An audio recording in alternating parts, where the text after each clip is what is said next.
ইন্নামাল মুমিনুনাল্লাযীনা ইযা যুকিরাল্লাহু ওয়াজিলাত কুলুবুহুম ওয়া ইযা তুলিয়াত আলাইহিম আয়াতুহু যাদাতহুম ঈমানা ওয়া আলা রাব্বিহিম ইয়াতাওয়াক্কালুন।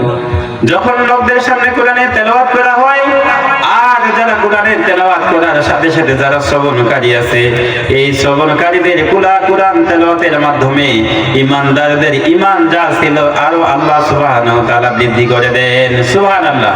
ওয়া আলা রাব্বিহিম ইয়াতাওয়াক্কালুন।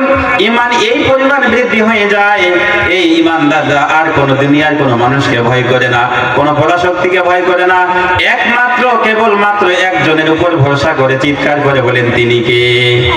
আল্লাহ।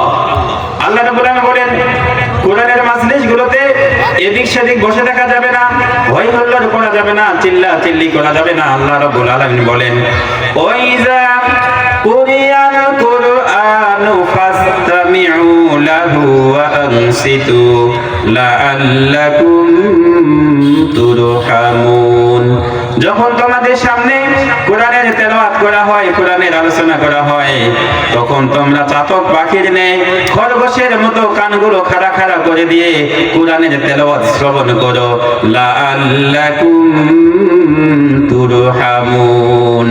আশা করা যায় সম্ভবত কোরআনের তেলাওয়াত শ্রবণ করার কারণে তোমাদের উপর আল্লাহ রাব্বুল আলামিন রহমত নাযিল করে দিবেন। সুবহানাল্লাহ।